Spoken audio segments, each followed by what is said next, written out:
Hello प्यारे बच्चों, क्या हाल चाल है। तो लंबे इंतजार के बाद हम लोग लेकर आए हैं थर्मोडायनेमिक्स। थर्मोडायनेमिक्स में मैं केवल उन्हीं टॉपिक को पढ़ाऊंगा जिनका वेटेज जेडब्ल्यू और नीट में ज्यादा है, और 2 या 3 वीडियो के अंदर मैं अपने पूरे थर्मोडायनेमिक्स को खत्म कर दूंगा। तो बच्चों, आज मैं जिस टॉपिक को लेने वाला हूं उससे काफी सारे क्वेश्चन पुराने प्रीवियस ईयर के पेपर में आए हैं और काफी ज्यादा इंपॉर्टेंट है, बहुत बार पूछा जाता है। तो समझना इंपॉर्टेंट है, रटना इंपॉर्टेंट नहीं है। ठीक है बच्चों, तो चलिए देखते हैं आज के टॉपिक में हमारे पास क्या है। तो आज हम इन 3 चीजों पे डिस्कस करने वाले हैं। पहला, spontaneous and non spontaneous process. दूसरा, एंट्रोपी। और तीसरा, गिव्स फ्री एनर्जी। बहुत इंपॉर्टेंट है टॉपिक, है ना बच्चों। देखो, तो 1 बाय 1 हम तीनों पे डिस्कस करते हैं। सबसे पहले हम बात करते हैं कि स्पॉन्टेनियस और नॉन स्पॉन्टेनियस प्रोसेस क्या होती है, उसके बाद entropy, then gives free energy. एक चीज मैं आपको बता दूं, अगर आपने थर्मोडायनेमिक्स पहले से पढ़ा है तो आपके लिए काफी इजी हो जाएगा, लेकिन जिन बच्चों ने थर्मोडायनेमिक्स नहीं पढ़ा है उनके लिए भी काफी हद तक मैं समझाने की कोशिश करूंगा, समझ में आ जाएगा। जरूरी नहीं कि इन तीनों टॉपिक के लिए आपको पिछले वाले टॉपिक याद होने जरूरी है। ठीक है, तो समझ में आने वाली चीज है, बस आप वीडियो के अंत तक बने रहें और आराम से आप देखते रहें दिमाग खोल के। क्लियर बच्चों? तो चलो, सबसे पहले हेडिंग लगाएंगे spontaneous and non spontaneous process. देखो बच्चों, स्पॉन्टेनियस प्रोसेस वो प्रोसेस होती है जो अपने आप कैरी फॉरवर्ड होती है, अपने आप होती है।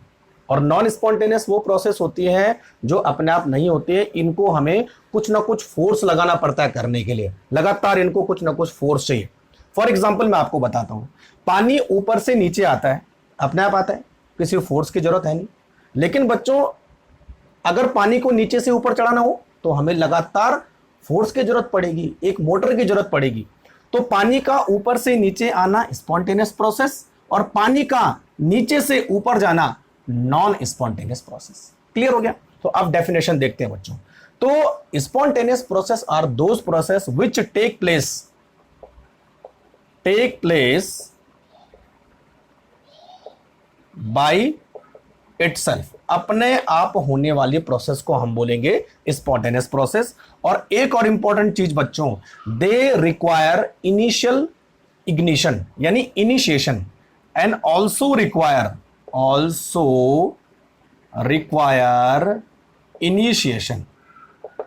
ठीक है बच्चों, थोड़ा सा एक बार हमने इनिशिएट कर दिया, उसके बाद प्रोसेस अपने आप चलती जाती है। ठीक है, तो ऐसी प्रोसेस को हम बोलेंगे स्पॉन्टेनियस प्रोसेस।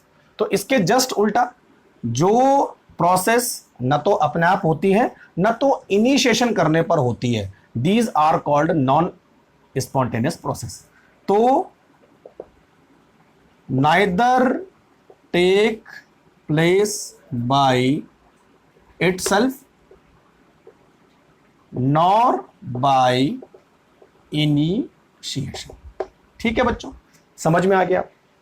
अब बात करते हैं कौन सी ऐसी प्रोसेस है जो स्पॉन्टेनियस होती है और कौन सी ऐसी प्रोसेस है जो नॉन स्पॉन्टेनियस होती है। तो पहले बात करते हैं ऐसी प्रोसेस जो अपने आप होते हैं, जिनको इग्निशन की या इनिशिएशन की जरूरत नहीं पड़ती है। ठीक है बच्चों, तो देखो, examples which take place by itself. For example, सबसे पहले बच्चों देखो, इवापोरेशन ऑफ वाटर। आपने एक गर्म चाय की केतली रखी, उससे अपने आप जो है इवापोरेशन होता है और चाय ठंडी हो जाती है, अपने आप होता है।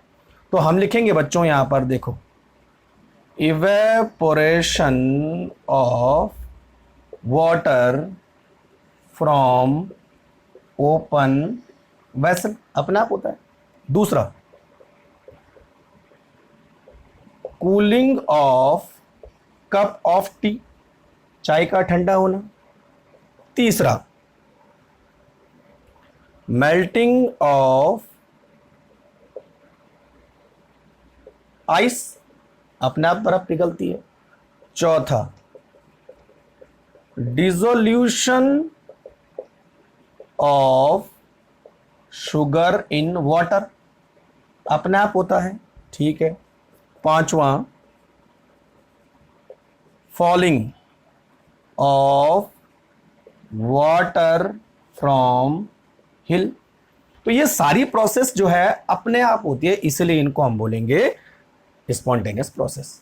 अब बच्चों कुछ ऐसी प्रोसेस है जिनको इग्निशन की जरूरत पड़ती है, थोड़ा सा आग लगा दो अपना आप ही जल जाएगा, ठीक है। तो यानी ऐसी प्रोसेस विच रिक्वायर इग्निशन, ठीक है। आप देखो कैसा, number 1 burning of coal, burning of coal, कोयले को एक बार जलाओ अपना भी जलता रहता है। दूसरा burning of candle,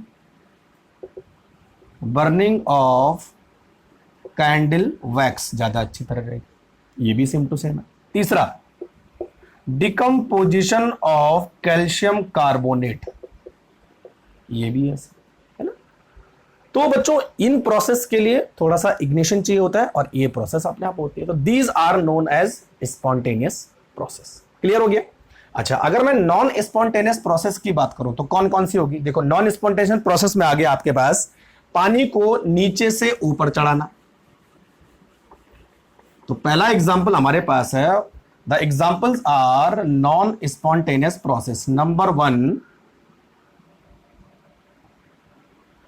heat transfer, देखो heat transfer from cool body to hot body, possible ही नहीं है ना भाई, हमेशा ठंडी चीजों से गर्म चीजों की तरफ हीट कभी जाती नहीं है। दूसरा हमारे पास कौन सा एग्जांपल है, प्रेशर, लोअर प्रेशर से हायर प्रेशर की तरफ कभी गैस नहीं जाती है, ठीक है ना।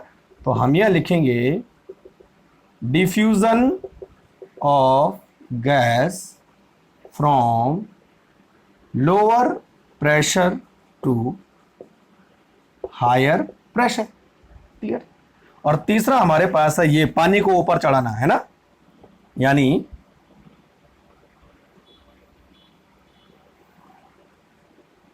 Water is going to up to hill, नीचे से ऊपर कभी पानी नहीं चढ़ता, ठीक है। तो ये सारी प्रोसेस हमारे पास कौन सी हो गई, नॉन स्पॉन्टेनियस प्रोसेस। क्लियर हो गया बच्चों, चलो इतना समझ में आ गया।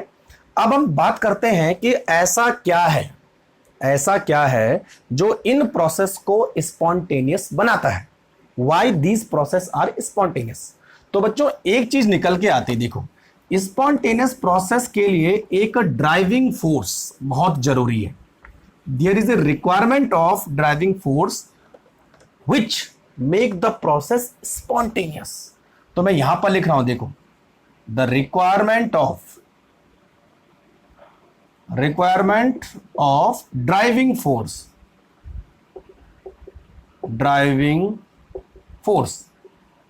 विच मेक द प्रोसेस स्पॉन्टेनियस।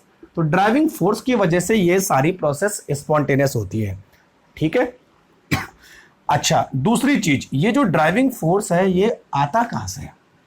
तो बच्चों ड्राइविंग फोर्स जो है दो चीजों से निकलता है, यानी ड्राइविंग फोर्स होने के लिए दो चीजें जरूरी है। एक है, यहां पे लिखते हैं ना, टेंडेंसी टू मिनिमम एनर्जी। देखो अब बहुत इंपॉर्टेंट कंसेप्ट आने वाला है, टेंडेंसी टू मिनिमम एनर्जी, और दूसरा है बच्चों टेंडेंसी टू मैक्सिमम रैंडमनेस। ये दो चीजें, इन्हीं दोनों चीजों की वजह से ड्राइविंग फोर्स पैदा होता है और वो प्रोसेस को स्पॉन्टेनियस बनाता है। तो अब हम इन्हीं पर डिस्कस करने वाले हैं, ठीक है। चलो तो ये नोट करो जरा फटाफट, समझ में आ रहा है, बहुत अच्छी बात है। तो बच्चों नेक्स्ट हम पहले वाले कंसेप्ट पर देखेंगे जो हमारा पास कौन सा है, टेंडेंसी टू मिनिमम एनर्जी। देखिए बच्चों, जब कोई सिस्टम हायर एनर्जी से लोअर एनर्जी की तरफ जाता है, कैसे, हायर एनर्जी से लोअर एनर्जी की तरफ जाता है, तो इसका मतलब सिस्टम स्टेबल हो रहा है। तो यही कॉन्सेप्ट बोलता है कि वो प्रोसेस स्टेबल होगी जो लोअर एनर्जी की तरफ जाएगी, हायर एनर्जी से लोअर एनर्जी की तरफ जाएगी, तो वो प्रोसेस स्पॉन्टेनियस होगी। क्लियर हो रहा है। तो इसी पर बात करते हैं। Number 1 tendency to minimum energy. तो भाई देखो, हर कोई प्रोसेस ये चाहेगी कि मैं कम से कम एनर्जी में रहूं, और कम से कम एनर्जी में रहने से उसकी स्टेबिलिटी बढ़ती है। तो बोलने का मतलब यह है कि वो प्रोसेस जिसमें लेफ्ट हैंड साइड से लेकर और राइट हैंड साइड एनर्जी कम होती है, तो उसको हम बोलेंगे स्पॉन्टेनियस प्रोसेस। फॉर एग्जांपल देखो बच्चों, अगर मैं पानी का ऊपर से नीचे गिरना देखो, तो पानी ऊपर है, हायर पोटेंशियल एनर्जी है, पानी नीचे आ गया, पोटेंशियल एनर्जी कम हो गई। इसका मतलब क्या हुआ कि ये प्रोसेस स्पॉन्टेनियस है। ठीक है ना। तो सारी जितनी भी हम रिएक्शन पढ़ते हैं उसमें से अगर रिएक्टेंट और प्रोडक्ट, रिएक्टेंट से प्रोडक्ट जा रहा है, रिएक्टेंट की एनर्जी ज्यादा है, प्रोडक्ट की एनर्जी कम है, तो इसका मतलब क्या हुआ, वो प्रोसेस क्या होने वाली, स्पॉन्टेनियस होने वाली। देखो किस तरह से हो गया। सपोज हमारे पास एक प्रोसेस है जिसमें आर से और पी बन रहा है। ठीक है, तो आर की एनर्जी ज्यादा होनी चाहिए, मोर एनर्जी, और पी की एनर्जी क्या होनी चाहिए, कम होनी चाहिए।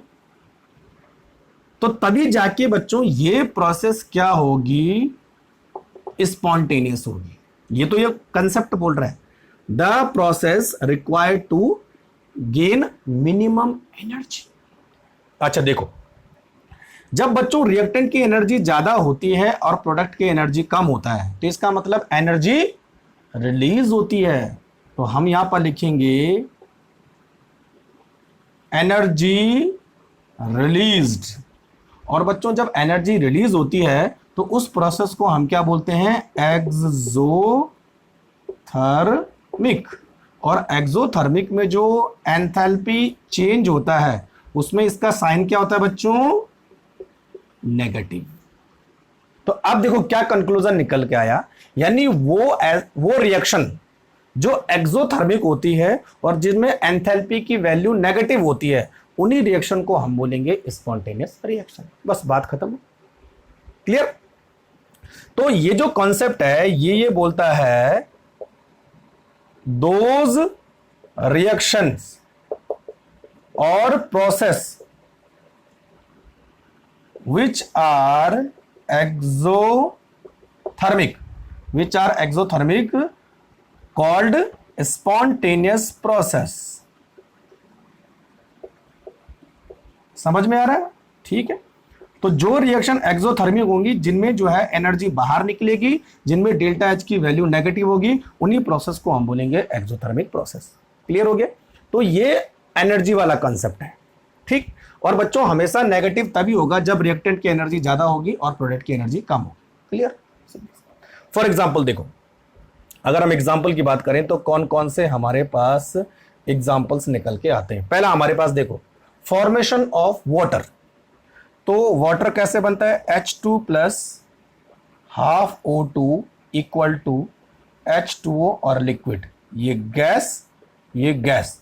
तो बच्चों यहां पर जो एंथैल्पी चेंज होता है वो नेगेटिव होता है, एनर्जी रिलीज होती है। दूसरा हमारे पास है फॉर्मेशन ऑफ अमोनिया। आपने पढ़ा होगा N2 प्लस 3H2, और क्या बनता है हमारे पास, अमोनिया बनता है। तो एनर्जी रिलीज होती है, तो डेल्टा H नेगेटिव होगा। तीसरा हमारे पास बहुत अच्छा एग्जांपल है बर्निंग ऑफ कोल या बर्निंग ऑफ पेट्रोल। ठीक है, तो यहां पर हमारे पास क्या है, कोई एल्केन है और उसका हम ऑक्सीडेशन करेंगे, तो यहां पर क्या होगा बच्चों, CO2 प्लस H2O बनेगा, और साथ में जो एनर्जी होगी वो रिलीज होगी। तो डेल्टा H की वैल्यू क्या होगी, नेगेटिव। तो बोलने का मतलब ये है कि ये सारी रिएक्शन स्पॉन्टेनियस होगी क्योंकि इसमें एनर्जी रिलीज हो रही है। तो यही एक कॉन्सेप्ट समझाता है। तो नोट करो जरा फटाफट कि ये कॉन्सेप्ट क्या समझा रहा है। क्लियर हो गया। ठीक है, अब देखो बच्चों, इस कॉन्सेप्ट को समझ में आ गया। नेक्स्ट हम बात करेंगे कि कुछ ऐसी रिएक्शन है जहां पर देखो बहुत इंपॉर्टेंट है ना, इसी कॉन्सेप्ट का बिल्कुल अपोजिट मैं बताने वाला हूं। ऐसी रिएक्शन बच्चों जो स्पॉन्टेनियस होती है लेकिन जिनमें एंथैल्पी चेंज पॉजिटिव होता है, यानी वो एंडोथर्मिक रिएक्शन होती है लेकिन फिर भी स्पॉन्टेनियस है, तो ये उसको एक्सप्लेन नहीं कर पा रहा है। यानी अगर डेल्टा एच की वैल्यू किसी रिएक्शन में पॉजिटिव हो फिर भी वो स्पॉन्टेनियस है, और डेल्टा एच की वैल्यू किसी रिएक्शन में जीरो हो, कोई भी एंथैल्पी चेंज नहीं हो रहा है, फिर भी वो दोनों स्पॉन्टेनियस है। तो बोलने का मतलब ये है कि ये जो कंसेप्ट है ये पूरी तरह से ये नहीं बता पाता है कि कौन सी रिएक्शन स्पॉन्टेनियस होगी और कौन सी रिएक्शन नॉन स्पॉन्टेनियस होगी। यानी इस पर हम डिपेंड नहीं रह सकते क्योंकि इसका भी तोड़ मिल गया हमें। तो अब मैं आपको ये दोनों चीजें बताने वाला हूं कि ऐसी रिएक्शन जो एंडोथर्मिक होती है लेकिन फिर भी स्पॉन्टेनियस है, और ऐसी रिएक्शन जिनमें एंथैल्पी चेंज ना के बराबर होता है फिर भी स्पॉन्टेनियस होती है। क्लियर? तो चलो अब बात करते हैं हम लिमिटेशंस ऑफ दिस कॉन्सेप्ट, है ना। तो समझ में आ रहा है? ठीक है, बस समझना ही है ना, कोई जरूरी नहीं आपको इससे पिछले वाले कंसेप्ट याद है नहीं है, लेकिन एक्सोथर्मिक एंडोथर्मिक तो आपको मालूम ही होगा, है ना। चलो देखो, तो नेक्स्ट हम बात करते हैं बच्चों लिमिटेशंस ऑफ। पहला है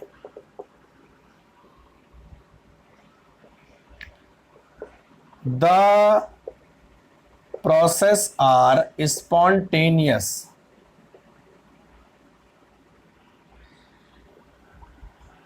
which are endothermic, यानी डेल्टा एच की वैल्यू क्या होगी? पॉजिटिव होगी, तो फिर भी ये क्या है हमारे पास? स्पॉन्टेनियस है। तो पहला एग्जांपल इसमें आता है बच्चों निकल के, जैसे हमारे पास मेल्टिंग ऑफ आइस है, तो मेल्टिंग ऑफ आइस, तो मेल्टिंग ऑफ आइस में क्या होता है? आइस मेल्ट होती है तो आइस एनर्जी को एब्जॉर्ब करती है, तो यहां पर जो है रिएक्शन कैसी होगी? एंडोथर्मिक, यानी H2O सॉलिड से H2O लिक्विड बन रहा है, तो बच्चों डेल्टा एच की वैल्यू क्या होगी? Positive, endothermic reaction. दूसरा evaporation of water, H2O liquid है और H2O गैस में कन्वर्ट हो रहा है, तो यहां भी कहानी वही है, गैस की एनर्जी ज्यादा होती है, लिक्विड की एनर्जी कम होती है, तो इसका मतलब ये प्रोसेस भी क्या है? एक्सोथर्मिक है। समझ में आ रहा है बात? तीसरी हमारे पास है बच्चों, देखो कैल्शियम कार्बोनेट CaCO3, तो कैल्शियम कार्बोनेट जब डिग्रेड होता है CaO प्लस CO2 में, तो यहां पर हमारे पास एनर्जी की वैल्यू क्या हो जाती है? पॉजिटिव हो जाती है। तो ऐसी कई सारी रिएक्शन है जो एंडोथर्मिक है लेकिन फिर भी क्या है बच्चों? स्पॉन्टेनियस है। क्लियर हो रहा है? ठीक है, तो यहां पे एनर्जी की वैल्यू क्या होगी? पॉजिटिव। लेकिन कुछ ऐसी रिएक्शन भी हैं जिनमें डेल्टा एच की वैल्यू चेंज नहीं होती, यानी वो जीरो रहती है। फॉर एग्जाम्पल देखो बच्चों, पहला हमारे पास है फॉर्मेशन ऑफ एस्टर, तो एस्टर कब बनता है? जब कोई अल्कोहल किसी एसिड के साथ रिएक्शन करता है, तो यहां पर क्या बनेगा? एस्टर बनेगा CH3C double bond O C2H5, तो बच्चों डेल्टा एच क्या होता है? जीरो रहता है। और दूसरा हमारे पास एग्जाम्पल है expansion of ideal gas in vacuum, तो यहां पर भी डेल्टा एच की वैल्यू क्या होती है? जीरो रहती है। समझ गए मेरी बात? तो ये जो हमारा कंसेप्ट है, ये कंसेप्ट में कुछ कमियां हैं, ठीक है। तो कंक्लूजन क्या है बच्चों? इस मिनिमम एनर्जी वाले कंसेप्ट का कंक्लूजन क्या है? This is not a sole criteria. क्या? This is not a sole criteria to determine whether the process will be spontaneous and non spontaneous. मतलब केवल हम इसी कंसेप्ट पर डिपेंड नहीं रह सकते कि ये प्रोसेस स्पॉन्टेनियस होगी और ये प्रोसेस नॉन स्पॉन्टेनियस होगी, हमें किसी और कंसेप्ट को ढूंढना पड़ेगा, तब मिला जुला के काम बनेगा। क्लियर हो गया? ठीक है, तो अब बात करते हैं हमारा दूसरा concept, tendency to maximum randomization. Clear हो गया? ठीक है,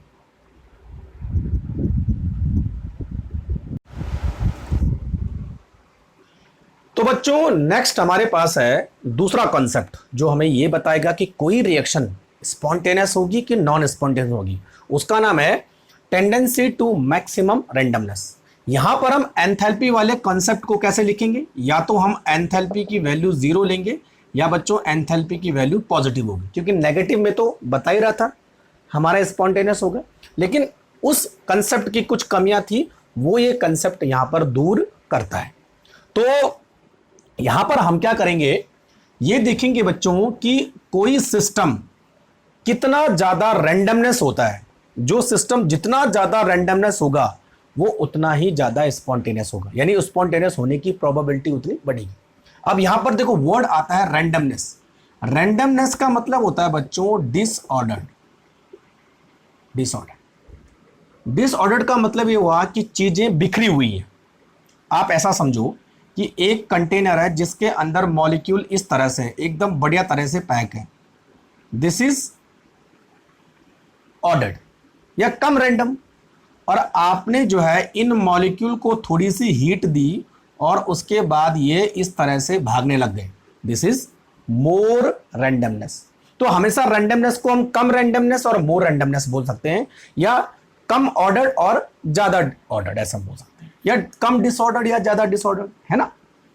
तो बच्चों ये मॉलिक्यूल ऑर्डर्ड में है तो इनकी रैंडमनेस कम है, आपने हीट दी तो मॉलिक्यूल जो है भागने लग गए, तो ये ज्यादा डिसऑर्डर्ड हो गए, यानी इनकी रैंडमनेस बढ़ गई है। तो सीधी सी बात है, अगर मैं चुपचाप खड़ा हूं, चुपचाप बैठा हूं, तो मैं ऑर्डर्ड में हूं, मेरी रैंडमनेस कम है। लेकिन जैसे अगर मैं भागता हूं, इधर उधर हिलता डुलता हूं, इधर उधर जाता हूं, डांस करता हूं, तो इसका मतलब मैं रैंडमनेस ज्यादा हो रहा हूं। तो इस तरह से आप रैंडमनेस को समझ सकते हैं। एक एग्जांपल मैं और देता हूं बच्चों। सपोज मान लीजिए कोई क्लास चल रही है किसी टीचर की, और वहां पर बच्चे अपनी बेंच पर बैठे हुए हैं, तो इसका मतलब वहां पर उस क्लास की जो रैंडमनेस है वो कम है, वो क्लास ऑर्डर्ड में है या कम डिसऑर्डर्ड है। लेकिन जैसे ही लंच की बेल बजी और बच्चे एकदम अपनी जगह से उठ के भागने लगे, तो क्लास क्या हो गई, तितर बितर हो गई। तो इसका मतलब अब क्लास की रैंडमनेस बढ़ गई है, वो क्लास ऑर्डर्ड से डिसऑर्डर्ड हो गई है। तो इस तरह से हम रैंडमनेस को समझ सकते हैं। तो रैंडमनेस का मतलब होता है बच्चों डिसऑर्डर, ठीक है।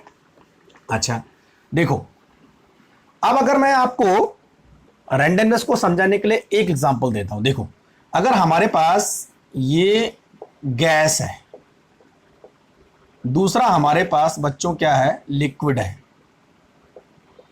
और तीसरा हमारे पास क्या है, सॉलिड है, तो आप समझ जाओगे कि किसमें रैंडमनेस ज्यादा है। मॉलिक्यूल जितने ज्यादा इधर उधर भागेंगे उसकी रैंडमनेस उतनी ज्यादा बढ़ेगी, है ना बच्चों। तो देखो, यहां हमारे पास सॉलिड, यहां हमारे पास लिक्विड, यहां हमारे पास गैस। तो गैस की रैंडमनेस ज्यादा है, लिक्विड की थोड़ी सी कम है, सॉलिड की और कम है, यानी गैस ज्यादा डिसऑर्डर्ड है। तो इस तरह से हम रैंडमनेस को समझ सकते हैं। क्लियर हो गया, ठीक है। अब बच्चों हम यहां पर जो मैंने अभी आपको बोला, जो एंथैल्पी कॉन्सेप्ट है, हम या तो डेल्टा एच की वैल्यू पॉजिटिव लेंगे या तो हम डेल्टा एच की वैल्यू को 0 लेंगे, क्योंकि माइनस तो हमें स्पॉन्टेनियस बताता ही है, ठीक। तो जो उस कंसेप्ट में कमियां रहेगी, हम इस कॉन्सेप्ट में वो कमियां दूर करेंगे। तो देखो बच्चों, टेंडेंसी टू मैक्सिमम रैंडमनेस ये क्या बोलता है कि मान लीजिए हमारे पास एक ए रिएक्टेंट है और वो प्रोडक्ट बना रहा है, ठीक है। तो ए की रैंडमनेस अगर कम है, हम इसको बोलेंगे लेस रैंडम, और ये जो प्रोडक्ट है ये मोर रैंडम है, तो this process will be spontaneous. समझ गए मेरी बात। तो बोलने का मतलब है वही प्रोसेस रैंडम, वही प्रोसेस स्पॉन्टेनियस होगी जिसमें हमेशा जो रिएक्शन है वो कम रैंडमनेस से ज्यादा रैंडमनेस की तरफ जाएगी, या हम ये बोल सकते हैं ऑर्डर्ड से डिसऑर्डर्ड की तरफ जाएगी, ठीक है। समझे मेरी बात। तो अब देखो एग्जांपल क्या हुए, ध्यान रखना बच्चों, कम रैंडमनेस से ज्यादा रैंडमनेस की तरफ, ऑर्डर्ड से डिसऑर्डर्ड की तरफ, that process will be the spontaneous. For example देखो, अब हम बात करते हैं पहला, मेल्टिंग ऑफ आइस। सीधी सी बात है। तो यहां पर हम लेंगे H2O, यहां पर सॉलिड है और यहां पर ये H2O लिक्विड हो रहा है। तो यहां पर सॉलिड की रैंडमनेस कम है, मॉलिक्यूल अच्छी तरह से पैक है, लेकिन लिक्विड में मॉलिक्यूल थोड़ा सा दूर दूर है, काइनेटिक एनर्जी ज्यादा है, तो इसकी रैंडमनेस ज्यादा है। तो प्रोसेस क्या हुई, कम रैंडम से ज्यादा रैंडम की तरफ जा रहे। क्लियर हो गया। दूसरा, evaporation of water, evaporation of water. तो यहां पर क्या होगा बच्चों, देखो H2O लिक्विड और यहां पर H2O गैस। सीधी सी बात है, लिक्विड में जो मॉलिक्यूल है वो अच्छी तरह से पैक है, गैस में मॉलिक्यूल अच्छी तरह से पैक नहीं है, इधर उधर बकती हैं। इसकी रैंडमनेस कम है, इसकी रैंडमनेस ज्यादा है, तो process will be spontaneous. Clear. तीसरा हमारे पास है, देखो बच्चों, dissolution of NH4Cl in aqueous solvent, in aqueous solvent. तो देखो NH4Cl सॉलिड होता है और इसको आपने एक्वस सॉल्वेंट डिसॉल्व किया, तो क्या हो गया, NH4 प्लस ये एक्वस हो गया, प्लस Cl माइनस ये भी एक्वस हो गया। तो देखो बच्चों, अभी तक सॉलिड की फॉर्म में तो दोनों एक साथ चिपके हुए पैक है, लेकिन जैसे वाटर में गए तो ये अलग हो गया, ये अलग हो गया, भागने लगे दोनों के दोनों। इसका मतलब इधर रैंडमनेस ज्यादा है, इधर रैंडमनेस कम है। और एग्जांपल देखो, decomposition of calcium carbonate. Calcium carbonate solid है, तो क्या बनाता है, CaO एक सॉलिड बनाता है, प्लस CO2 गैस बनाता है। यहां पर बच्चों एंथैल्पी की जो वैल्यू है वो पॉजिटिव होती है, तो वो तो कंसेप्ट इसको सिग्निफाई नहीं कर रहा, लेकिन रैंडमनेस वाला कंसेप्ट इसको स्पॉन्टेनियस बताने के लिए काफी है। क्यों, यहां पर सॉलिड है तो रैंडमनेस कम है। यहां पर बच्चों देखो, एक सॉलिड के साथ साथ गैस भी आ गई है, तो इसका मतलब गैस में मॉलिक्यूल की रैंडमनेस ज्यादा है, तो यहां से यहां रैंडमनेस बढ़ रही है, तो इसका मतलब process will be spontaneous. Clear हो रहा। तो इस तरह के कई सारे हमारे पास एग्जाम्पल है जो ये बताता है कि अगर कोई प्रोसेस मिनिमम रैंडमनेस से मैक्सिमम रैंडमनेस की तरफ जा रहा है तो दैट विल बी स्पॉन्टेनियस। कई सारे एग्जाम्पल है। क्लियर हो गया। ठीक है, तो जो एग्जाम्पल या जो कंसेप्ट या जो एग्जाम्पल जो है पहले वाले कंसेप्ट से पूरे नहीं हो रहे थे वो यहां पर पूरे हो रहे। लेकिन बच्चों एक चीज और ध्यान रखना, इस कंसेप्ट के भी अपनी कुछ लिमिटेशन है, यानी हम इस कंसेप्ट को पूरी तरह से ये नहीं बोल सकते इस कंसेप्ट के आधार पर कि ये हर किसी प्रोसेस को ये बता पाएगा कि ये स्पॉन्टेनियस है कि नॉन स्पॉन्टेनियस है। फॉर एग्जाम्पल देखो, लिमिटेशन, इसकी भी कमियां। पहला लिमिटेशन है liquefaction of gas. Gas liquid में कन्वर्ट हो गई, तो देखो गैस की रैंडमनेस ज्यादा है, लिक्विड की रैंडमनेस कम है, तो लेकिन होती तो है, तो ये कंसेप्ट यहां पर थोड़ा सा फेल हो जाता है। और दूसरा बच्चों, सॉलिडिफिकेशन, सॉलिडिफिकेशन ऑफ लिक्विड।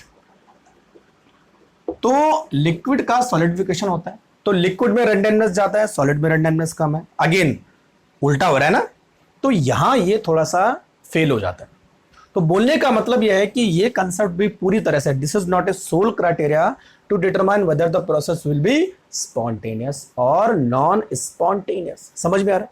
तो अब हम बच्चों क्या करेंगे, एक और हमारे पास तरीका है, वो है इन दोनों को मिला दिया जाए और साथ में टेम्परेचर भी रख दिया जाए। तो तीसरा मैंने आपको बता दिया था, तो वहां पर आपका गिव्स फ्री एनर्जी, उसके थ्रू हम सब कुछ बता सकते हैं कि कौन प्रोसेस स्पॉन्टेनियस होगी, कौन प्रोसेस स्पॉन्टेनियस नहीं होगी। तो वो क्या है, इसको और इससे पहले वाले कंसेप्ट को मिला के एक कंसेप्ट बनता है, यानी ना ये बताएगा ना वो बताएगा। जब दोनों मिल जाएंगे तो तब दोनों बता पाएंगे कि कौन प्रोसेस स्पॉन्टेनियस होगी और कौन स्पॉन्टेनियस नहीं होगी।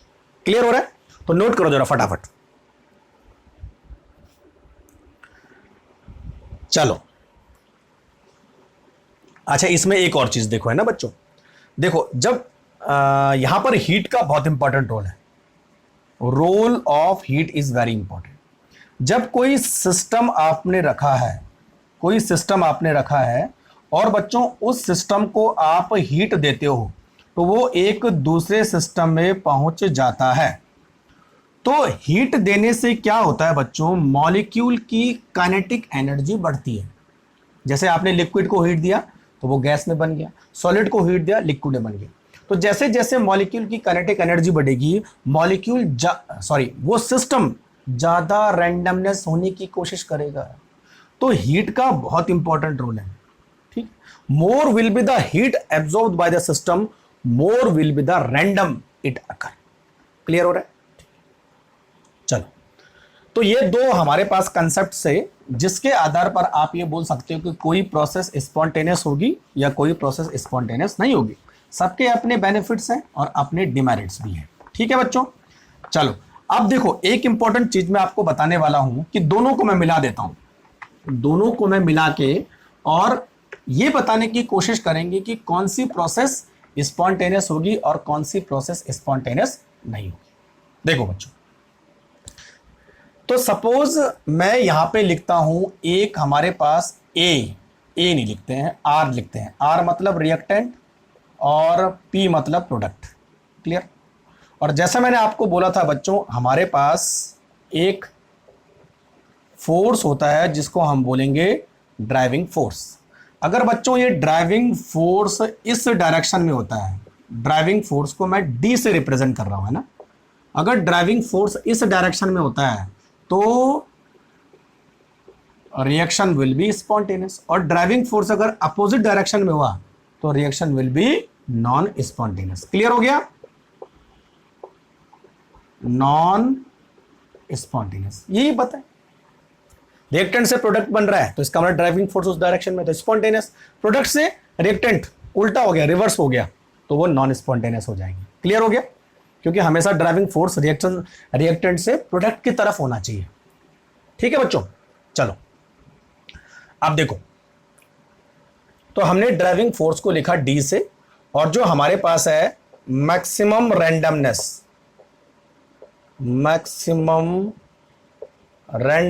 इसको मैं आर से डिनोट कर रहा हूं, और मिनिमम एनर्जी इसको मैं ई से डिनोट कर रहा हूं। ठीक है?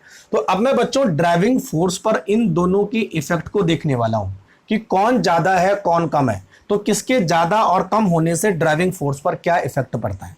क्लियर हो गया? देखो, अब मैं यहां पर लिखूंगा, देखो आर और ई और इधर डी। तो बच्चों अगर आर इस डायरेक्शन में है, डायरेक्शन का मतलब आर पॉजिटिव है, यानी मिनिमम एनर्जी की तरफ बढ़ रहा है, सॉरी मैक्सिमम रैंडमनेस की तरफ बढ़ रहा है, और एनर्जी भी इसी फेवर में है, तो हमेशा ड्राइविंग फोर्स आगे की तरफ होगा। देखो, अगर बच्चों आर कम है, ठीक है, और ऐसे मत समझो इसे, इसको ऐसे समझो कि आर अगर अपोजिट डायरेक्शन में है लेकिन वैल्यू कम है, और ई फॉरवर्ड डायरेक्शन में है, वैल्यू ज्यादा है। देखो, ई यानी एनर्जी फैक्टर इस समय ज्यादा है और रैंडमनेस फैक्टर कम है, तो अभी भी जो हमारा ड्राइविंग फोर्स है वो आगे की तरफ होगा।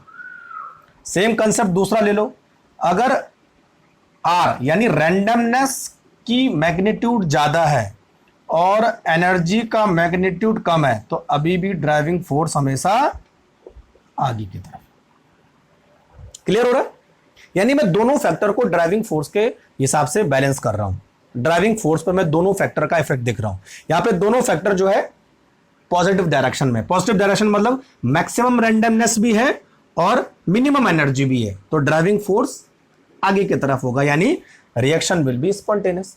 यहां पर देखो, रैंडमनेस कम हो रहा है लेकिन एनर्जी फेवर कर रही है, तो अभी भी ड्राइविंग फोर्स आगे की तरफ होगा। यहां पे देखो, एनर्जी दिस फेवर कर रही है लेकिन रैंडमनेस फेवर कर रहा है, लेकिन रैंडमनेस ज्यादा है, तो अभी भी ड्राइविंग फोर्स क्या होगा? आगे की तरफ होगा। तो बच्चों अगर ड्राइविंग फोर्स आगे की तरफ है तो all reaction will be spontaneous. Clear हो रहा है? दूसरा देखो, आर ई डी। ठीक है, अब देखो बच्चों, आर अगर अपोजिट डायरेक्शन में है और ई भी अपोजिट डायरेक्शन में है, दोनों फैक्टर डिसफेवर कर रहे हैं, तो इसका मतलब ड्राइविंग फोर्स भी अपोजिट डायरेक्शन में होगा। सीधी सी बात है।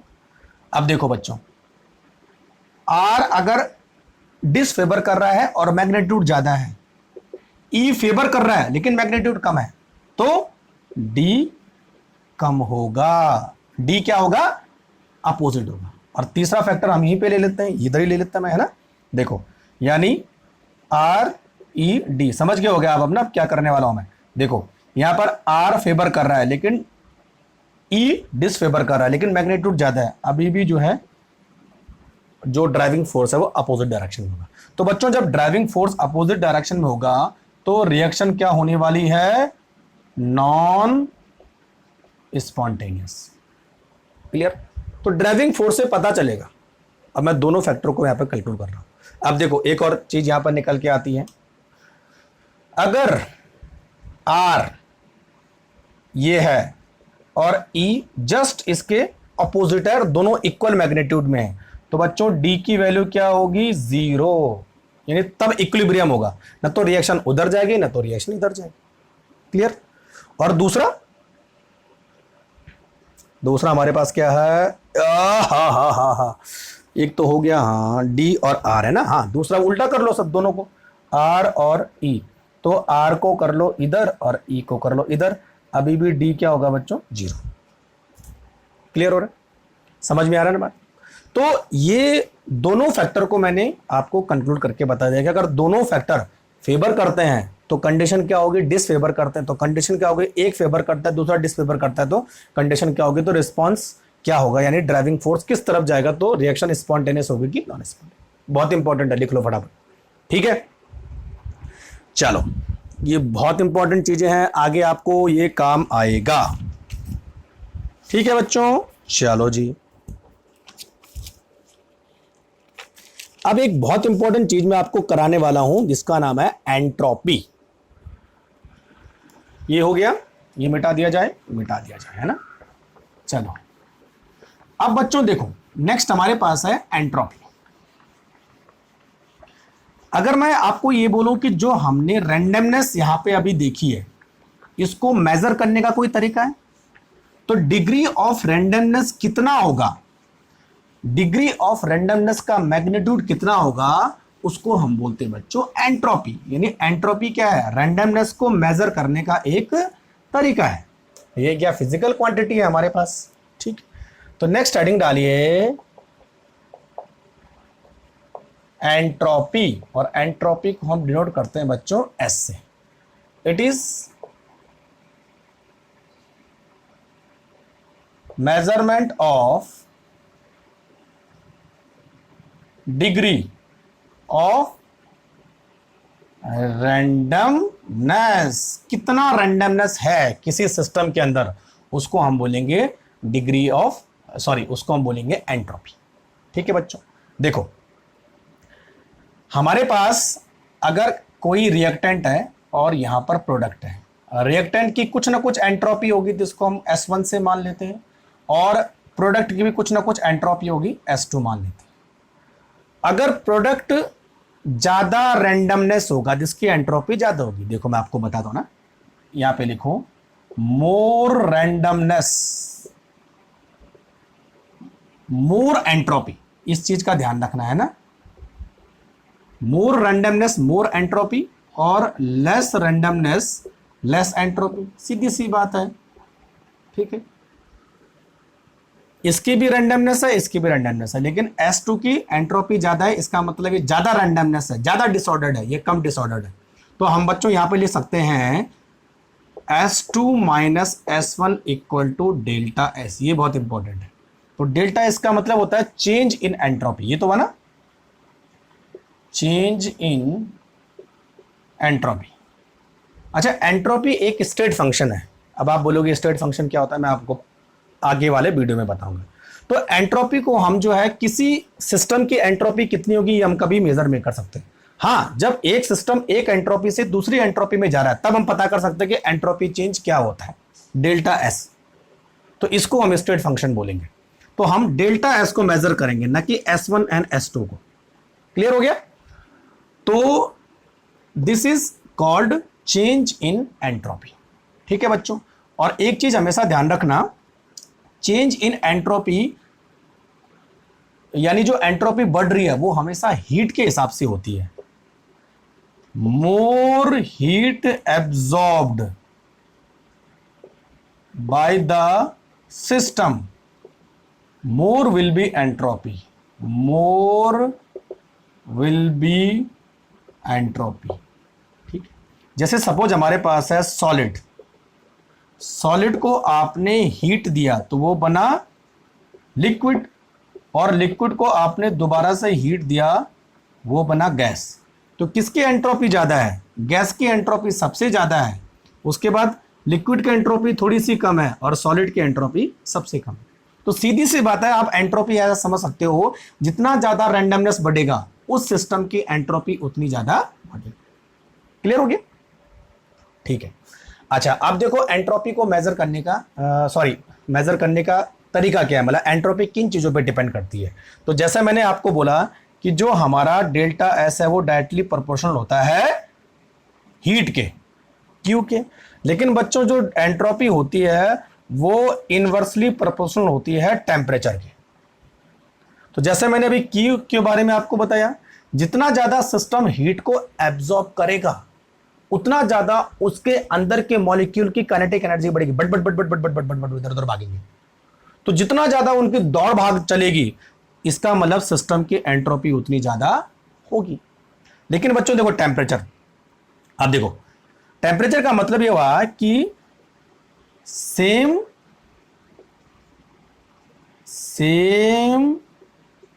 Amount of heat is absorbed by lower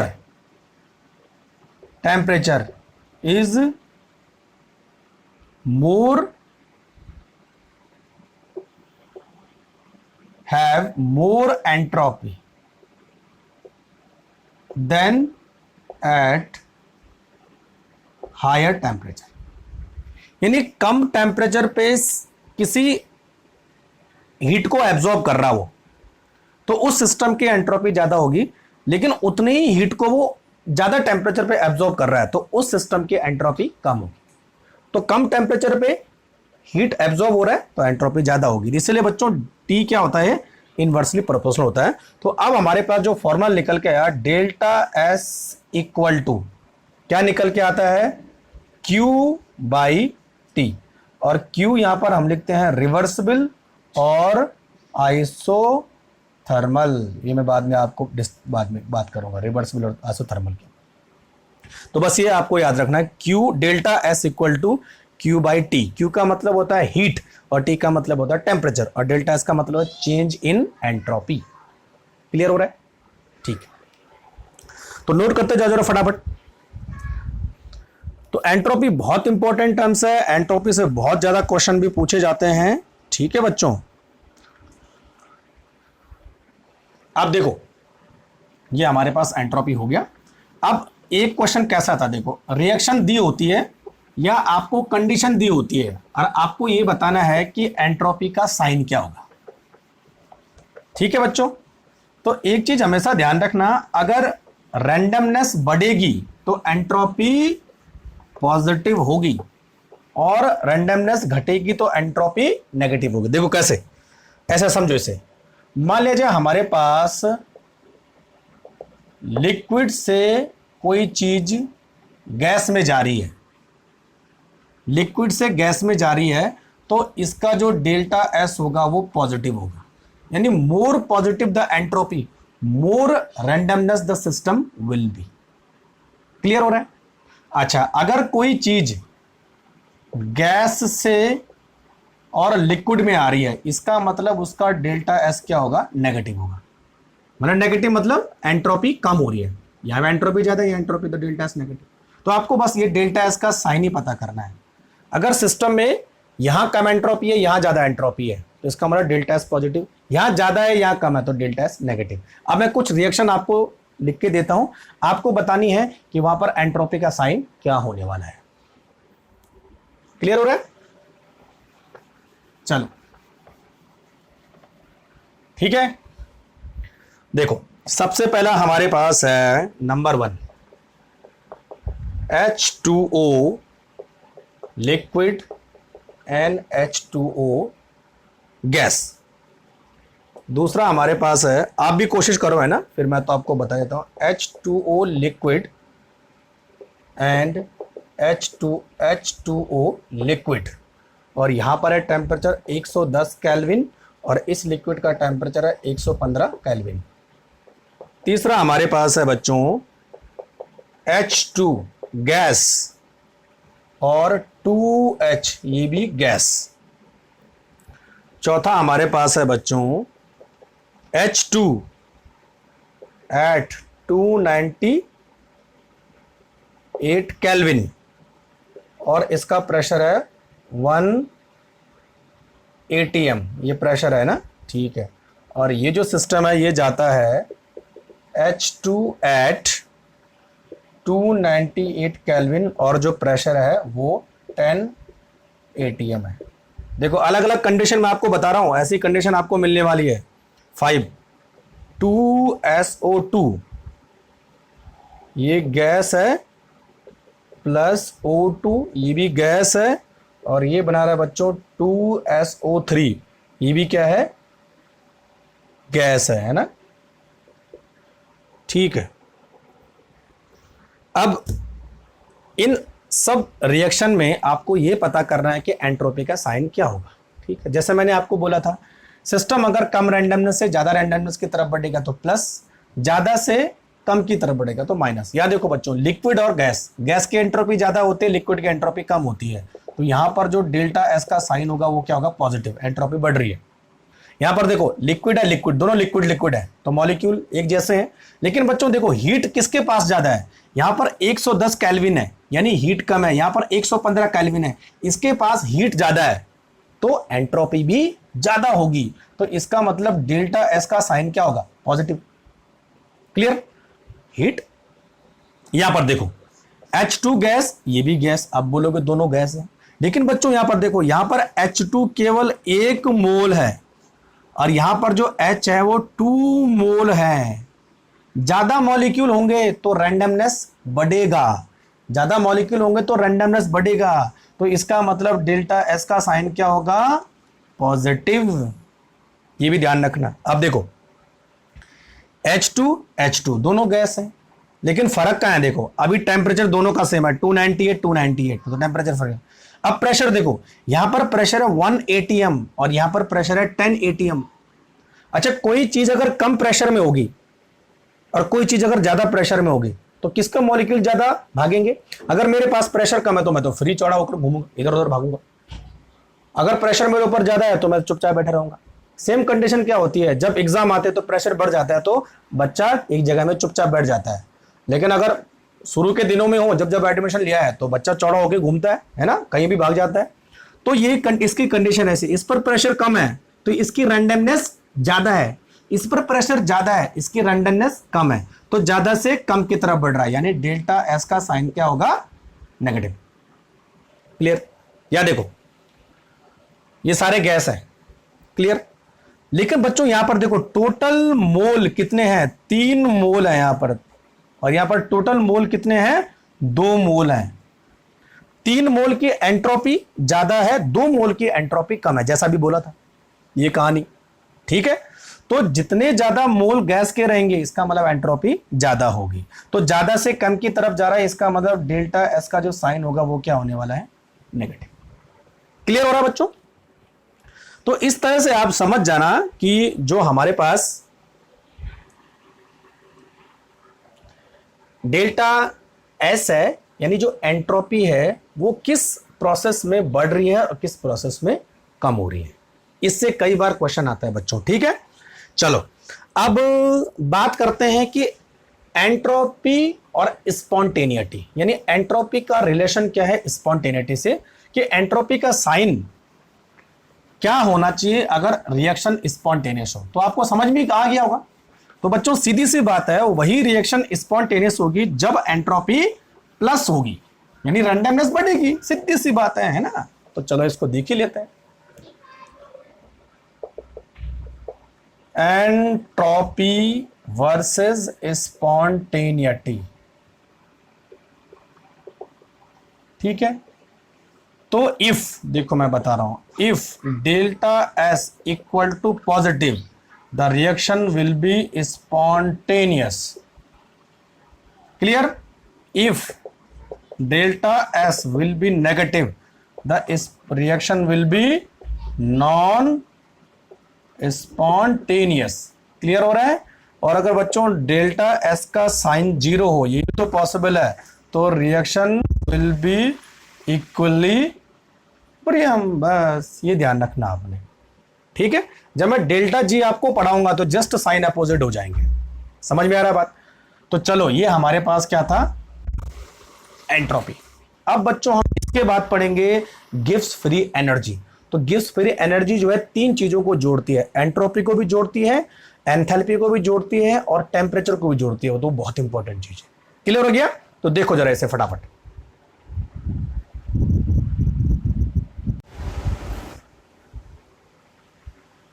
तो बच्चों नेक्स्ट हमारे पास है गिब्स फ्री एनर्जी। और गिब्स फ्री एनर्जी एक लास्ट क्राइटेरिया है जो हमें एग्जैक्ट ये बताएगा कि कोई रिएक्शन स्पॉन्टेनियस होगी कि नॉन स्पॉन्टेनियस होगी। ऐसा क्यों? क्योंकि बच्चों जो गिब्स फ्री एनर्जी है वो 3 चीजों को कंबाइन करता है। एक एंट्रोपी को कंबाइन करता है, एंथैल्पी को भी कंबाइन करता है और साथ में टेम्परेचर को भी कंबाइन करता है। तो इन तीनों के जो मिले जुले इफेक्ट है वो गिब्स फ्री एनर्जी कहलाते हैं। इसीलिए गिब्स फ्री एनर्जी एग्जैक्ट हमें बताएगी कि कोई रिएक्शन स्पॉन्टेनियस है या नॉन स्पॉन्टेनियस है। तो चलो बच्चों नेक्स्ट हेडिंग डालो आप, Gibbs free energy. Gibbs free energy. और गिब्स फ्री एनर्जी को हम रिप्रेजेंट करते हैं बच्चों किससे? डेल्टा जी से। आपने इलेक्ट्रोकेमिस्ट्री में पढ़ा होगा, है ना? अच्छा, गिब्स फ्री एनर्जी होती क्या है? किसी सिस्टम से हम जिस एनर्जी को मैक्सिमम यूटिलाइज कर सकते हैं, यानी जो एनर्जी किसी सिस्टम की यूजफुल वर्क में कन्वर्ट हो सकती है, उसी को हम बोलेंगे गिब्स फ्री एनर्जी। अब देखो definition, the part of energy, the part of energy of A system that convert into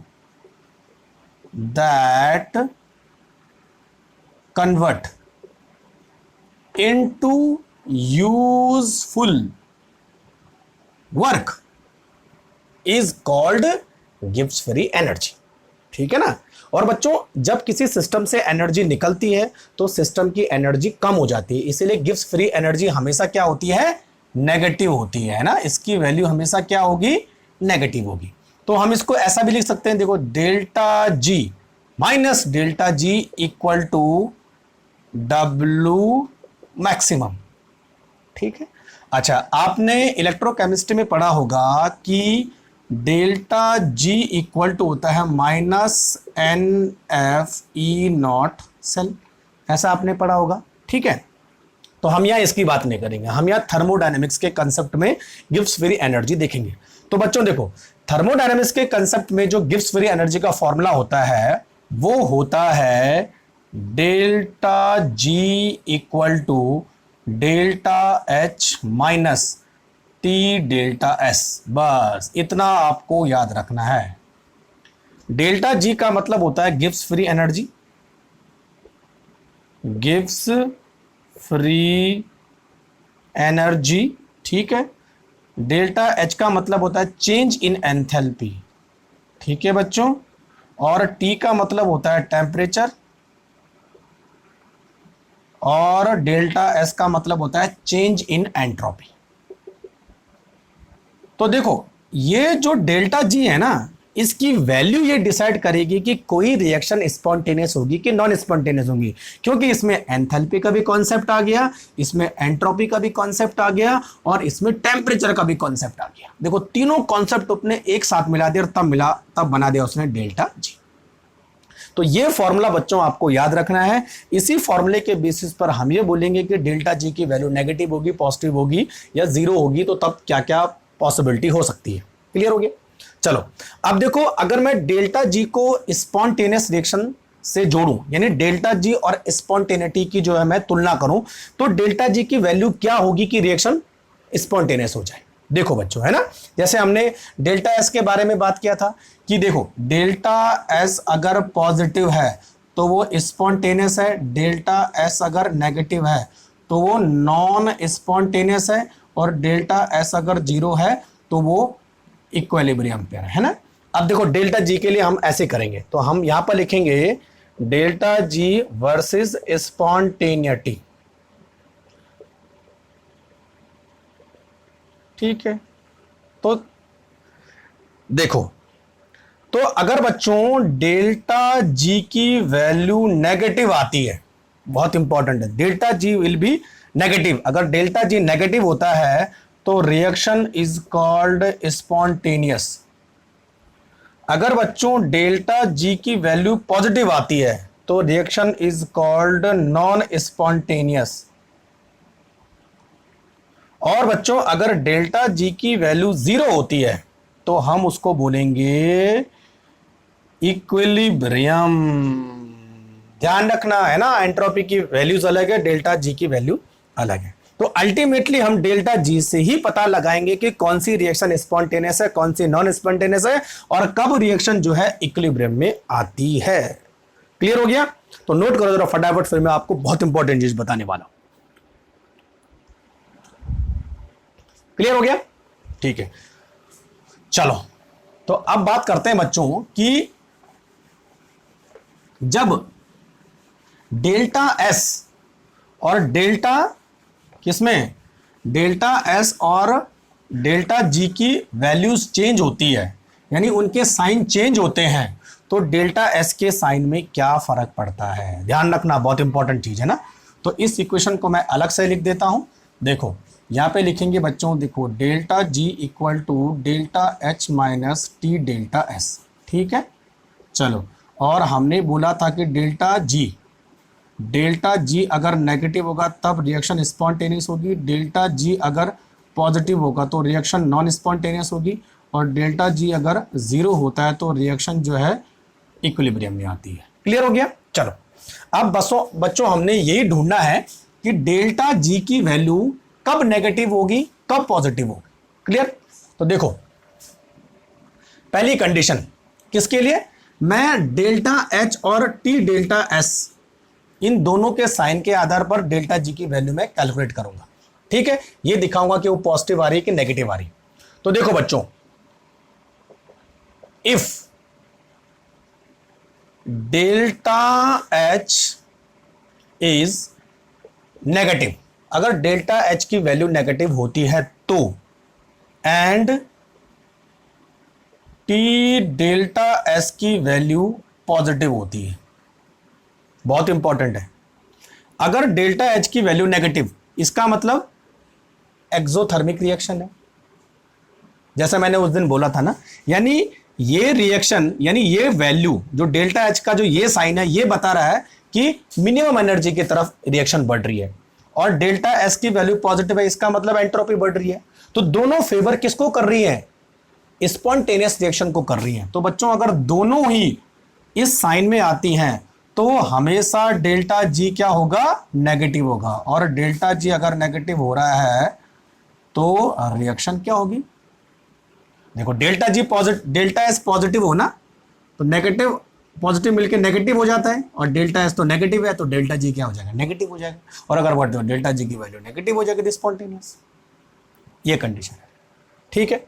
अब देखो, इफ उल्टे साइन कर दो, अब अगर डेल्टा एच पॉजिटिव हुआ और टी डेल्टा एस नेगेटिव हुआ, तो अब उल्टा हो जाएगा एकदम। अब डेल्टा जी की वैल्यू क्या आ जाएगी, पॉजिटिव आ जाएगी। देखो ना, कैलकुलेट करके देख लो, तो डेल्टा जी क्या हो जाएगा बच्चों, पॉजिटिव हो जाएगा। देखो ये तो पॉजिटिव आई, ये नेगेटिव आपने बना दिया, तो नेगेटिव नेगेटिव मिलके क्या हो जाएंगे, पॉजिटिव। तो डेल्टा जी की वैल्यू क्या हो जाएगी, पॉजिटिव। तो अगर डेल्टा जी की वैल्यू पॉजिटिव हो जाएगी तो ये रिएक्शन क्या होगी, नॉन स्पॉन्टेनियस। क्लियर हो रहा है ना? हाँ, ये बहुत इंपॉर्टेंट है, इस पे क्वेश्चन बनते हैं। अब बच्चों अगर हम करेंगे बोथ वैल्यू नेगेटिव और बोथ वैल्यू पॉजिटिव, ठीक है। देखो, इफ, तीसरी condition, if both delta H and T delta S is negative, अगर दोनों नेगेटिव हो तो तब क्या होगा, तब दोनों के मैग्नीट्यूड पर डिपेंड करेगा। कि किसका मैग्नीट्यूड ज्यादा है तो वो डेल्टा एच का साइन क्या बना रहा है। ठीक है बच्चों, अगर दोनों नेगेटिव होते हैं तो, ठीक, तो फर्स्ट कंडीशन यहां पर मैं लिख रहा हूं, if both are negative. Clear? तो अगर बच्चों डेल्टा एच ज्यादा है टी डेल्टा एस से, देखो ध्यान रखो, है ना, डेल्टा एच का मैग्नीट्यूड ज्यादा है टी डेल्टा एस से, तो सीधी सी बात है डेल्टा एच नेगेटिव है तो डेल्टा एच फेवर कर रहा है स्पॉन्टेनियस की तरफ, और टी डेल्टा एस नेगेटिव है लेकिन टी डेल्टा एस क्या हो रहा है, डिसफेवर कर रहा है। समझे मेरी बात ना? अगर बच्चों डेल्टा एस की वैल्यू नेगेटिव होती है तो इसका मतलब एंट्रोपी नेगेटिव है, तो एंट्रोपी स्पॉन्टेनिटी को डिसफेवर कर रही है। डेल्टा एच की वैल्यू नेगेटिव है तो डेल्टा एच स्पॉन्टेनिटी को फेवर कर रहा है, लेकिन यहां पे बच्चों फेवर ज्यादा है डिसफेवर कम है, तो क्या होने वाला है, डेल्टा जी की वैल्यू क्या होगी, नेगेटिव। सीधी सी बात है, यानी नेगेटिव ज्यादा है पॉजिटिव कम है ना।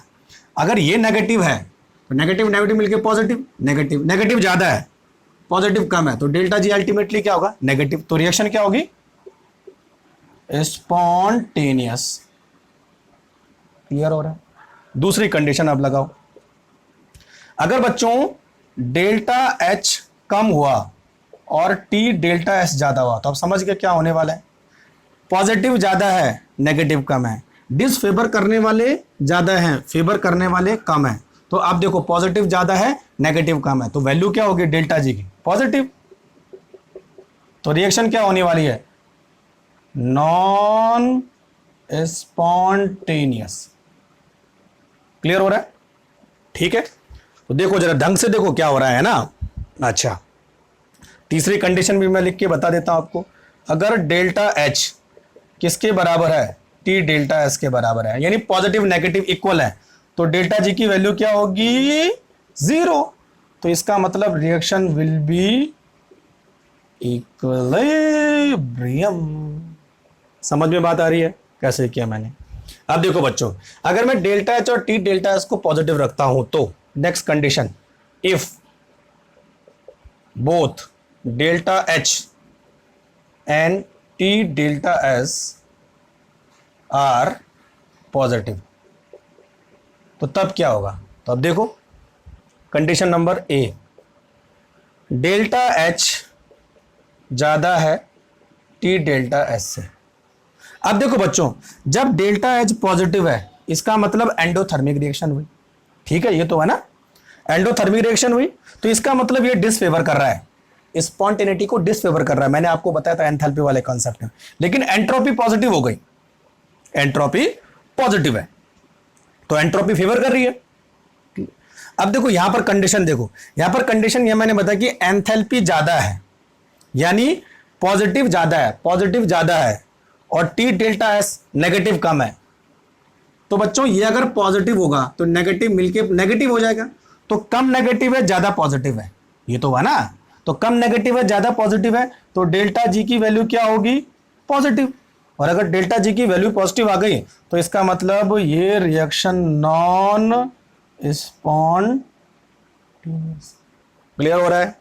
दूसरी कंडीशन देखो, उल्टा कर दो, delta H T delta S क्या होने वाला है, देखो डेल्टा एस इस समय क्या है, पॉजिटिव है, तो डेल्टा एस फेवर कर रहा है, डेल्टा एस डिसफेवर कर रहा है, फेवर वाले ज्यादा है डिसफेवर वाले कम है। तो बच्चों जब डेल्टा एस यहां पर पॉजिटिव होगा तो डेल्टा एस टोटल क्या हो जाएगा, नेगेटिव हो जाएगा, तो यहां पर नेगेटिव ज्यादा है पॉजिटिव कम है, तो इसका मतलब डेल्टा जी क्या होने वाला है, नेगेटिव होने वाला है, तो यानी स्पॉन्टेनियस। क्लियर हो रहा है? और वही कहानी दोबारा कर दो, दोनों अगर इक्वल हो जाएंगे तो delta H equal to T delta S, तो डेल्टा जी की वैल्यू क्या होगी, 0, यानी इक्विलिब्रियम। बहुत इंपॉर्टेंट है, देखो जरा समझो, इसे समझने का कंसेप्ट है ना। ठीक है बच्चों, तो मैंने आपको बोल ही दिया कि देखो ये चार्ट इंपॉर्टेंट है, डेल्टा जी की वैल्यू कब पॉजिटिव होगी कब नेगेटिव होगी कब 0 होगी, मैंने आपको दोनों बता दिया कि दोनों कब कब क्या क्या साइन आएगा तो डेल्टा जी की वैल्यू पे क्या फर्क पड़ेगा। तो सीधी सी बात है, आप बता सकते हो रिएक्शन क्या होने वाली है, स्पॉन्टेनियस या नॉन स्पॉन्टेनियस। क्लियर? नोट करो फटाफट, फिर मैं आपको टेम्परेचर का इफेक्ट बताता हूं। ठीक है बच्चों, चलो बहुत अच्छी बात है।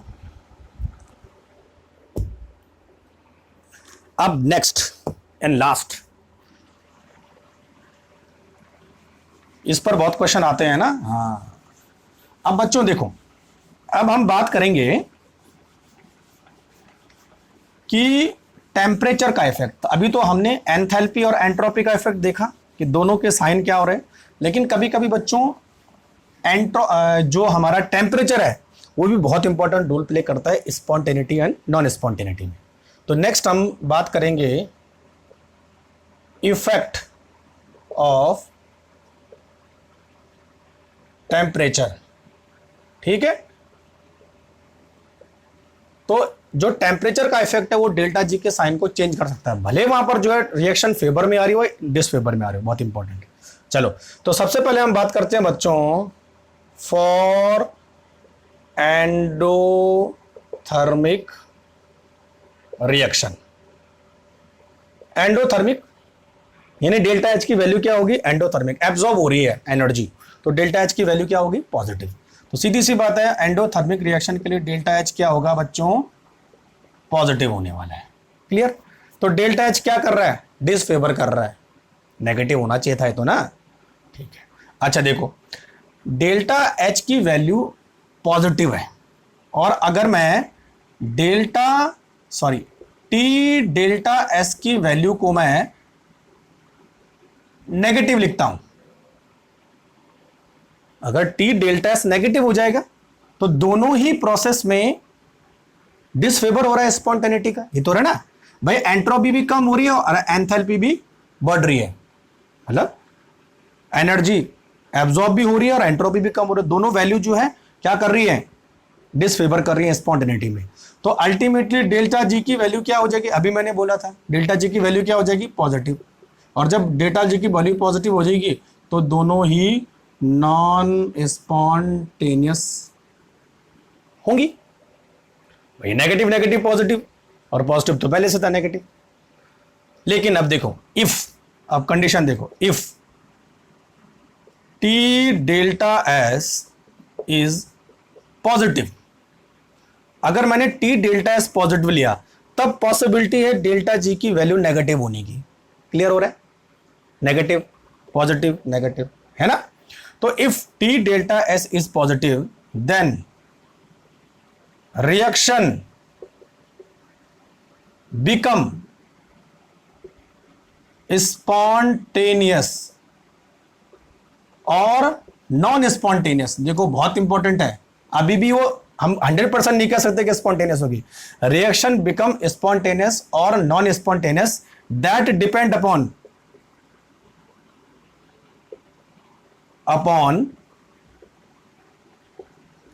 Magnitude of T delta S. और जो बच्चों टी डेल्टा एस का मैग्नीट्यूड है, it also affect by the temperature, also affect by temperature. बहुत इंपॉर्टेंट, देखो टेम्परेचर यहां पर इसके मैग्नीट्यूड को चेंज कर रहा है, उसके मैग्नीट्यूड को अफेक्ट कर रहा है। तो जब इसके मैग्नीट्यूड को ये अफेक्ट करेगा तो ऑब्वियसली डेल्टा जी का साइन भी चेंज होगा, और डेल्टा जी का साइन चेंज होगा तो हो सकता है रिएक्शन स्पॉन्टेनियस भी हो और नॉन स्पॉन्टेनियस भी। क्लियर? ठीक है, तो अब देखो बच्चों, तो हमारे पास है पहली condition at low temperature. At low temperature, देखो लो टेम्परेचर में टी डेल्टा एस कम है, कम है ना, टेम्परेचर कम है, तो टी डेल्टा एस कम है किससे, डेल्टा एच से। तो बच्चों अगर टी डेल्टा एस कम है, डेल्टा एच ज्यादा है, तो अल्टीमेटली डेल्टा जी का साइन क्या मिलेगा आपको, पॉजिटिव। और बच्चों जब डेल्टा जी का साइन पॉजिटिव मिलेगा तो रिएक्शन नॉन स्पॉन्टेनियस। क्लियर हो रहा है? एट लो टेम्परेचर, मैंने गलत गलत गलत गलत, सही करो इसको, सही करो सही करो सही करो। हाँ भाई, टी डेल्टा एस कम है, लो टेम्परेचर पर टी डेल्टा एस कम है तो डेल्टा एच ज्यादा है, सॉरी है ना, ध्यान रखना कई बार गड़बड़ हो जाती है। तो डेल्टा एच ज्यादा है, टी डेल्टा एस कम है, तो साइन उधर तरफ आएगा। Eight moderate temperature. कभी हम क्या होता है ना, सोच कुछ और रहते हैं, सही सोच रहे होते हैं लेकिन गलत हम लिख रहे होते हैं, तो हो जाता है। एट मॉडरेट टेम्परेचर, टेम्परेचर थोड़ा सा हमने बढ़ा दिया। तो बच्चों अब क्या होगा, देखो टी डेल्टा एस थोड़ा सा बढ़ गया और डेल्टा एच थोड़ा सा कम हो गया। अब कहानी क्या हुई, अब देखो टी डेल्टा एस की वैल्यू थोड़ी सी बढ़ गई, यानी पॉजिटिव बढ़ गया, तो वहां पर नेगेटिव पॉजिटिव से थोड़ा सा बड़ा हो जाएगा, लिटिल बिट। तो डेल्टा जी की वैल्यू अब थोड़ी सी स्लाइट नेगेटिव हो जाएगी, यानी reaction will be spontaneous at high temperature. High temperature पे क्या होगा, T delta S much much greater than delta H, तो डेल्टा जी की वैल्यू माइनस ही होगी भाई, तो इसका मतलब रिएक्शन विल बी स्पॉन्टेनियस। देखो जरा फटाफट नोट करते जाओ। तो बच्चों ये एंडोथर्मिक रिएक्शन के लिए ऐसा होने वाला है, ठीक है। तो लो टेम्परेचर पर तो जो है नॉन स्पॉन्टेनियस होगा, लेकिन मॉडरेट और हाई टेम्परेचर पर क्या होगा, स्पॉन्टेनियस होगा। तो हम क्या कंक्लूजन कर सकते हैं, कंक्लूजन क्या निकलता है, for endothermic reaction at high temperature reaction will be spontaneous, but at low temperature reaction will be non spontaneous. लिख लो फटाफट, है ना। For endothermic reaction at low temperature reaction will be non-spontaneous, but at high temperature reaction will be, ये तो data ये तो बता रहा है, तो टेम्परेचर का इफेक्ट मैंने आपको बता दिया, ठीक है। अब हम बच्चों बात करते हैं फॉर एक्सोथर्मिक रिएक्शन, ठीक है। चलो नेक्स्ट, ये हो गया, ठीक है। तो नेक्स्ट हमारे पास है फॉर एक्सोथर्मिक रिएक्शन, है ना। तो बस यही काम करने वाला हूं मैं फॉर एक्सोथर्मिक रिएक्शन में, दोनों टेम्परेचर में देखेंगे। समझ में आ रहा है बात, ये साइन बहुत पूछा जाता है और साइन में कंफ्यूजन भी होता है, लेकिन अगर आपको कंसेप्ट क्लियर है तो आप इजिली काम कर जाओगे। फॉर एक्सोथर्मिक रिएक्शन, अच्छा मुझे बताओ एक्सोथर्मिक रिएक्शन में एनर्जी बाहर निकल रही है, तो डेल्टा एच की वैल्यू क्या होगी, नेगेटिव, सीधी सी बात है ना। अच्छा अब देखो, अगर बच्चों डेल्टा टी डेल्टा एस की वैल्यू पॉजिटिव है, तो कोई माइकल नहीं रोक सकता इस रिएक्शन को स्पॉन्टेनियस होने से, क्योंकि दोनों चीजें फेवर कर रही है भाई, एंथैल्पी भी कम हो रही है और एंट्रोपी भी बढ़ रही है, सीधी सी बात है। तो this reaction will be spontaneous. लेकिन अगर क्या हो, डेल्टा एस की वैल्यू नेगेटिव हो जाए, तो तब पॉजिटिविटी के चांस बढ़ जाते हैं। इफ, वही कहानी, T delta S is negative, अगर टी डेल्टा एस नेगेटिव हो तो हम ये बात करेंगे the magnitude of T delta S depends upon temperature, depends upon temperature, है ना बच्चों, ठीक है। अब देखो कहानी वही, at low temperature, low temperature में क्या होगा, डेल्टा एच बड़ा होगा और टी डेल्टा एस छोटा होगा, ये तो हुआ लो टेम्परेचर में, टेम्परेचर कम है। अब देखो डेल्टा एच क्या कर रहा है, फेवर कर रहा है, टी डेल्टा एस क्या कर रहा है, डिसफेवर कर रहा है, लेकिन फेवर तो हो ही रहा ना। तो डेल्टा एच ज्यादा नेगेटिव है, टी डेल्टा एस आपने नेगेटिव बनाया तो वहां पॉजिटिव हो जाएगा, तो अल्टीमेटली डेल्टा जी की वैल्यू क्या होगी, negative, delta G will be negative, सीधी सी बात है। और डेल्टा जी नेगेटिव हुआ तो रिएक्शन स्पॉन्टेनियस, क्लियर। अच्छा हाई टेम्परेचर पर देखो, हाई टेम्परेचर पे क्या होगा, टी डेल्टा एस ज्यादा डेल्टा एच कम, क्या हो रहा है आप देखो, अब पॉजिटिव वैल्यू, अब सॉरी नेगेटिव वैल्यू बढ़ गई है और ये जो नेगेटिव आने वाला था ना वहां घट गई है।